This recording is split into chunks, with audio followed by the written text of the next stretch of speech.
Graças a Deus, que o Espírito Santo venha dirigir os seus pensamentos, minha amiga, meu amigo ouvinte. A partir desse momento, haja luz na sua mente para você compreender os planos de Deus para a sua vida, para que você possa colocá-los em prática e alcançar a plenitude da vida que Deus tem planejado para todos, indistintamente. Todas as pessoas têm o direito à vida, todas as pessoas. Se a pessoa é católica, espírita, evangélica, muçulmana, judia, seja lá budista, seja o que for, espírita, espiritualista, não importa a religião. Deus tem um plano para ela. Se a pessoa é branca, negra, índio, brasileira, estrangeira, se é homem, se é mulher, se é velho, se é jovem, não importa. Deus tem um plano para ela.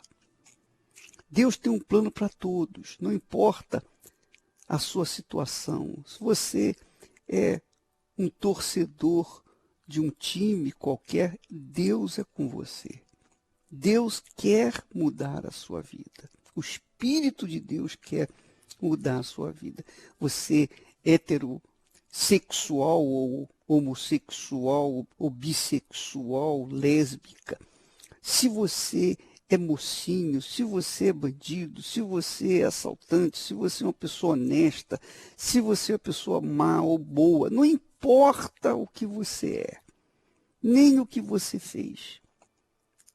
O que importa nesse momento, para Deus, é que você é uma alma e, portanto, carente de salvação. Deus quer mudar essa sua vida, essa sua situação. Ele quer mudar. Mas como que eu vou mudar, bispo? Me diga como é que eu vou mudar. Bom, para você saber como Deus vai mudar essa situação, a Bíblia tem a resposta. O Evangelho tem a resposta. Mas você, obviamente, vai ter que usar a sua inteligência. Porque quando a pessoa é inteligente, ela usa a sua inteligência associada com a sua fé.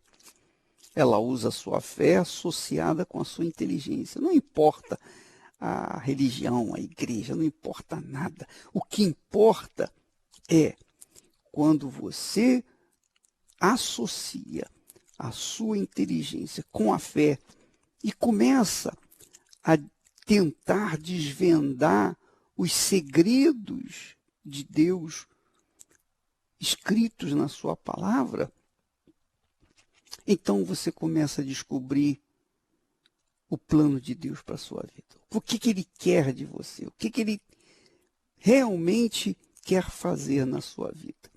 Ora, Jesus disse assim, olha só o que Ele fala, presta atenção, minha amiga.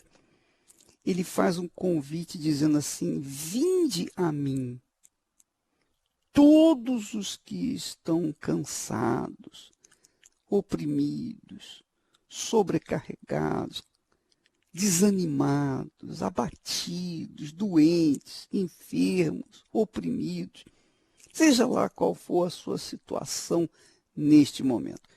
O Senhor Jesus faz um convite para você. É para você que está sofrendo. Ele não veio para os sãos. Ele não veio para quem está numa boa. Não.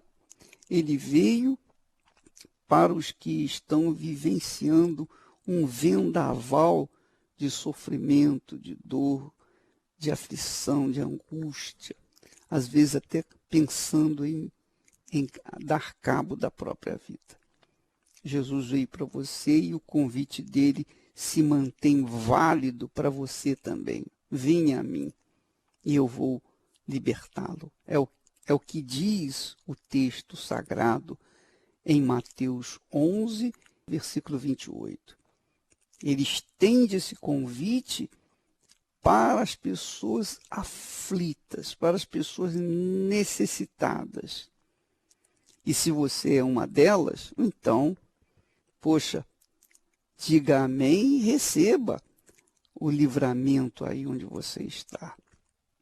Mas uma coisa você tem que saber, você precisa saber, que a palavra de Deus, a Sagrada Escritura, tem que ser consumida, quer dizer, como um prato de comida delicioso. Você não come de qualquer maneira, você não vai jogando dentro da boca e deixando cair lá no estômago de qualquer maneira. Não, você vai comendo, mastigando, saboreando, aquela garfada, né? Você saboreia e tal, depois engole. Novamente você põe um outro garfo, outra garfada, e mastiga, mastiga. E então, quando está bem triturado, saboreado, gostosamente você engole. Assim é a palavra de Deus.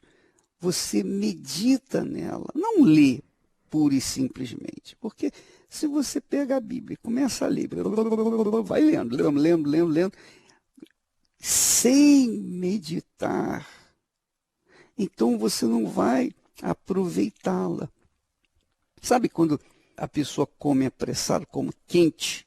Quando ela come quente, ela engole também mais rápido.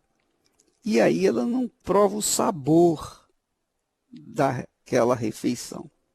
Então, quando ela engole meio, né, sem triturar aquela refeição. E aí bate no estômago, aí começa a encher, começa a dar aquela má digestão. Por quê? Porque não foi digerida. Você sabe que Deus nos deu os dentes não para sorrir, Ele nos deu os dentes para triturar a comida e ajudar na digestão lá no estômago, para ajudar o estômago, para que então a pessoa possa desenvolver o seu corpo. Assim também é o corpo espiritual. Para que ele possa se desenvolver, você tem que comer as palavras de Deus devagarzinho, paulatinamente, meditar nos seus versos. Cada verso é uma meditação, é uma mensagem, tem uma interpretação, mas tem muitas, digamos, ramificações que você pode tirar proveito para a sua situação. Obviamente que você vai ter que usar a sua inteligência, a sua capacidade de raciocínio. Lógico que quando a pessoa não é inteligente, ela não observa isso, ela vai lendo indiscriminadamente a Bíblia e ela até sabe os textos decorados, mas não aproveita nada. Então a vida dela é sem sabor também. A vida dela é falha, né? Ausente de sabor. Olha, minha amiga, meu amigo ouvinte, o Evangelho do Senhor Jesus dá para nós uma descoberta. Isso mesmo. Nos dá, assim, abre para nós o entendimento. A primeira coisa que o Evangelho faz é revelar a justiça de Deus. Revelar a justiça de Deus através da fé. Então você absorve o entendimento do Evangelho, a palavra de Deus, e então você descobre que não precisa merecer para ser atendido por Deus. Você não precisa ter méritos para ser respondido nas suas orações. O que você precisa O que você realmente precisa é crer, é ter fé. E crer é obedecer a palavra. Quando você obedece a palavra, você está crendo, você está tendo fé. Alguém disse para mim, bispo, eu queria ter a sua fé, uma fé assim, grande e tal. Eu falei, eu não tenho uma fé grande, eu tenho uma fé normal, mas eu procuro colocar essa fé em prática. Aí é que está o segredo da fé. A fé em Deus só tem valor se ela for praticada. É o que diz a minha inteligência. Eu tenho que praticar para poder, então, ser beneficiado com ela, com a fé. Aliás, o apóstolo Paulo diz que no Evangelho se descobre a justiça. Quer dizer, no Evangelho você tem acesso à justiça de Deus pela fé. Pela fé. Fé é o quê? Obediência, crença, certeza, prática da palavra de Deus. Jesus fala isso lá no Evangelho de João. Ele diz assim, olha só, quem é de Deus ouve, pratica, obedece às palavras de Deus. E ele acrescenta dizendo para aqueles que eram hipócritas, que eram religiosos hipócritas, dizia assim, por isso vocês não me dão ouvidos, porque vocês não são de Deus. Quem é de Deus dá ouvido a mim, mas quem não me dá ouvido não é de Deus. Essa é a realidade. Quer dizer, quem pratica, quem obedece à palavra de Jesus, obedece a Jesus. E então se torna de Deus. Mas quem não obedece, não pratica a palavra de Deus, não é de Deus. Então, vai sofrer sozinho. Não vai ter como se livrar, porque a pessoa ela é teimosa, ela quer seguir os seus próprios pensamentos. Ora, minha amiga, meu amigo ouvinte, Deus dá a todos o privilégio, dá a todos o direito da plenitude da vida. Todos, independentemente da cor, raça, opção sexual, independentemente da religião, independentemente de qualquer coisa. Porque Deus quer salvar a todos e ele vê o ser humano como alma. Ele quer remover a condição de alma vivente para espírito vivificante. Ele quer tirar a natureza humana e colocar em você a natureza divina. Mas para isso é preciso que você obedeça, siga, pratique a sua santa palavra. Minha amiga, se você obedece, você é bem-aventurada. Se você não obedece, não tem como você ter a proteção divina. É como o pai, a mãe, né? Você vê hoje em dia, né? Os filhos são muito mais rebeldes aos pais por conta dos amigos que são rebeldes também aos seus pais. E aí, você sofre, você geme, puxa, meu filho, eu criei minha filha com tanto carinho, com tanto amor, puxa, eu dei o melhor de mim, mas depois que ela cresceu, depois que ele ficou adulto, ele não me obedece, ele não ouve. Eu falo, meu filho, não faça isso. E é justamente o que ele faz. Hoje meu filho está perdido nas drogas, está desesperado por aí. Hoje minha filha está mal casada, olha aí a vida dela, está um inferno. E eu não posso fazer nada. Por quê? Porque não me ouviu. Pois bem, Deus nos deu o direito, o poder de ser criativo, de também poder gerar pessoas, gerar filhos, para que nós pudéssemos sentir, perceber a condição dele, porque ele gerou o primeiro Adão e Eva, mas eles desobedeceram, foram rebeldes, e aí surgiu uma humanidade rebelde, revoltada, uma humanidade corrupta. O que ele pôde fazer? Foi a opção de Adão e Eva. Agora, Jesus veio para consertar essa situação, ele veio para mudar essa situação crítica que aí está. Mas, para que ele possa mudar, interferir na sua vida, você tem que obedecer a sua palavra, que é a disciplina que ele quer que nós sigamos para que possamos alcançar os benefícios da fé. Ora, minha amiga, meu amigo, isso depende de cada um, não é? Ninguém pode impor.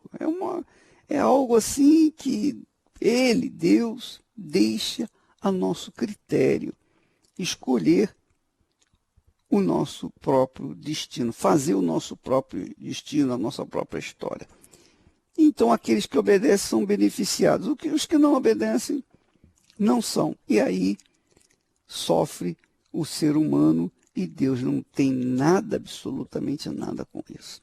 Então, se você quer mudar essa situação, venha até o Senhor Jesus, coloque-se humildemente diante de sua santa presença, fale com ele, rasgue o verbo, fale com ele, e ele vai ouvi-la, vai ouvi-lo, e a partir de então você começa a obedecer a sua voz, a sua direção.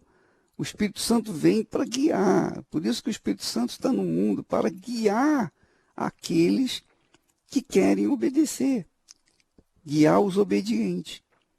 Então, se você obedece, se você usa a sua inteligência para extrair da palavra de Deus, do Evangelho, a direção para a sua vida, o Espírito Santo vai fazer o resto, com certeza. Todas as pessoas que não se submetem à palavra de Deus trazem destruição para suas vidas. Mesmo que possuam fé, dons, se não há obediência para com a palavra de Deus, será com certeza rejeitado por Deus. Deus vê o coração e reconhece aqueles que o temem e guardam a sua palavra. E esses são os que desejam a vida eterna, os que se humilham, se arrependem de seus maus caminhos e buscam o trono da graça e misericórdia de Deus. Igreja Universal do Reino de Deus, alimentando vidas com a palavra de Deus. Graças a Deus. Então, eu queria dividir com vocês, meus amigos, esses testemunhos maravilhosos de restauração de casamento. Restauração de casamento. Porque eu reputo o casamento como a maior, a mais importante instituição aqui na Terra. Não existe nada mais expressivo e importante depois do nosso casamento com Deus do que o casamento nosso relacionamento matrimonial. E quando uma pessoa, o ser humano, que não tem um casamento perfeito, então ele não pode ser feliz. Ele não tem condições de ser feliz. Eu duvido que alguém seja feliz com um casamento qualquer. Duvido. Porque você não pode estar bem enquanto você sabe que nós não somos uma ilha. Nós não ficamos sozinhos neste mundo. É claro que há quem fique sozinho, mas fica sozinho aos trancos e barrancos, não é? Mas quem realmente encontra uma esposa, um marido, quem forma a família, constrói um lar, o lar é um pedacinho do céu, faz com que o homem ou a mulher tenham forças, reúne forças para sobreviver nos momentos de tempestades, nos vendavais da vida. Então, nós temos na terapia do amor, às quintas-feiras, um trabalho todo especial só para restaurar casamentos, restaurar matrimônios e instruir os solteiros inteligentes a alcançar essa dádiva de Deus que é o casamento. Então, se você é uma pessoa que está só e não sabe como vai resolver o seu problema sentimental, porque resolver o problema sentimental é você chegar ao casamento, né? Você não sabe como escolher a pessoa certa que vai se encaixar como você, como aconteceu comigo, conosco, os pastores, bispos, inclusive Cristiane e Renato. Então, eles, e também o bispo Márcio e a sua esposa Daniele, os dois, esses casais, estão orientando, ajudando os solteiros a encontrarem a parceira ou parceiro de acordo. Vamos ouvir o que Deus está fazendo na terapia do amor. Vamos ouvir essa criatura falando. Na nossa vida aconteceu tudo. Separação, meu esposo, a gente tinha um casamento de 13 anos, aparentemente um casamento que estava bem, mas não estava, né? Então, com 13 anos, aí começou brigas, muita briga dentro de casa, eu tinha depressão, né? Eu tomava remédio controlado e só pensava em morrer, né? Fica acarretado, sobrecarregado, né? Então, a gente, fazendo o melhor que pode, só vem cobranças. Então, a gente procura uma válvula de escape, uns amigos, sai do trabalho, fica conversando, tomando alguma coisa e tal. E aí vai sempre não querendo voltar para casa, porque tem muitos problemas, né? Quer fugir dos problemas. Fugir dos problemas. Então, a gente acha que isso não vale a pena. Então, muda completamente o pensamento. Não vale a pena voltar. Se vai ter problema, deixa quieto. Então, vai passando horas e horas e vai piorando cada dia, cada dia. Então, a nossa vida virou um inferno, porque ele já não aguentava mais aquilo. Eu entrava lá na empresa dele, na empresa onde ele trabalhava, e lá eu me escondia lá dentro, só para ver os passos dele e se ele estava com alguém lá dentro. Uhum. Então, aquilo dali tornou-se um inferno tão grande que eu queria mais ainda tirar minha própria vida, mas eu queria mudar aquela situação, eu não conseguia. A pior situação foi quando ele já não suportava mais voltar para casa e eu queria ele sempre ao meu lado. Então, a cobrança foi crescendo e ele aí começou a ficar final de semana fora. Era quinta, sexta, sábado. E quando ele chegava em casa, eu já estava pronta para brigar, porque ele só pode estar com mulher. Né? Só aquele pensamento, ele está com alguém, ele está ficando com alguém. E aquilo dali foi acontecendo a cada dia. Então, o meu pior momento foi quando ele chegou em casa e falou assim, eu não suporto mais você. Eu não suporto nem ouvir mais a sua voz. Vou sair de casa agora. Então, eu achava que nunca ele ia fazer aquilo. Porque eu já tinha um desejo de suicídio, queria tirar a minha própria vida. E a única pessoa que eu tinha aquele amor, né, que era o meu esposo, ele ia embora. Então, para mim, tudo já estava acabado ali. Aí ele saiu de casa, foi morar com os 2 amigos. Aí, de lá, ele veio aqui para São Paulo. Eu estava em Pernambuco. Eu estava lá em Pernambuco. Então, ele veio para cá e eu fiquei lá. O que passava é que não tinha mais como suportar, né? Então, tinha que ir para longe. No caso, eu vim de Pernambuco, o pensamento era mais longe ainda. Só que chegou aqui, como eu tenho a minha mãe aqui, então deu um tempo e não levei adiante a ideia de ir embora para longe, né? Queria mais distância, sofrendo, acabado, destruído, cheio de vícios, também tive um pouco de depressão, sofrendo por causa da separação, que não queria separar da verdade dela, nem da família, nem das filhas, mas como eu não tinha esse entendimento, nada, era tudo destruído. Até que um dia, passando um tempo aqui, sobre a minha mãe, eu disse, eu vou em Pernambuco passar e vou buscar o pessoal lá que está sofrendo lá. Não foi eu que mandei, mas foi, eu digo, então vamos ajudar. Eu não estava preparada. Eu queria ele, mas eu não queria mudar. Eu pensava que o problema era só ele. Foi ele que saiu, foi ele que me deixou, né? Mas aí depois eu fui descobrindo que eu tinha que mudar, porque eu era muito ciumenta, eu pegava muito do pé dele, eu era como diz, eu queria ser o cabeça, né? Tudo era eu. Então, ele sofria, mas eu não entendia isso. Aí, quando eu cheguei na terapia, eu digo, pronto, agora essa aqui é a última porta, né? Aí eu vi uma esperança. Eu digo, não, tem algo que vai acontecer na minha vida. E aí, o primeiro que aconteceu foi o quê? Foi a mudança dentro de mim. Eu errei muito por conta das consequências do dia a dia. Não enxerguei certas coisas que se eu tivesse um entendimento, eu não faria também. Só que é o seguinte, a gente não tem entendimento, vai fazendo, vai vivendo, vai fazendo as coisas erradas. E chegou um ponto que eu tive que também mudar, como ela mudou. Ele mentia bastante desde o começo do relacionamento, e aí depois eu fui descobrindo, né, as mentiras, e aí eu perdi a confiança. Eu não acreditava em mais nada do que ele me falava. Se ele saísse para trabalhar ou para qualquer lugar, demorasse muito para chegar, eu já ficava desconfiada. Se eu ligasse, se o telefone tivesse desligado, eu desconfiava. Então, tudo era motivo para desconfiar. Sempre, quando ele chegava, tinha brigas todos os dias. Eu sempre falava que ia me divorciar, porque eu não aceitava mentiras, não aceitava ser enganada. Eu tinha um vício da mentira.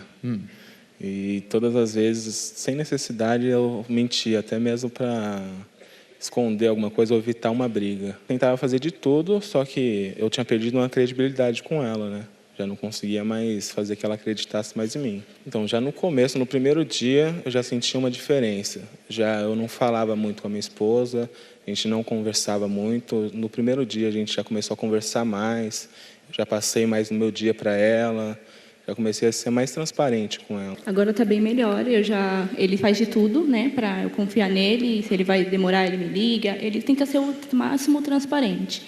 E aí eu também, uma coisa que eu aprendi aqui foi que se eu quisesse mudar, eu tinha que esquecer as coisas que ele fez. Eu confio nele, mas a gente vai a cada dia trabalhando mais ainda, né, porque tem que ser 100%. Pois é, gente, quando você vem na Igreja Universal do Reino de Deus, você aprende a usar a sua fé.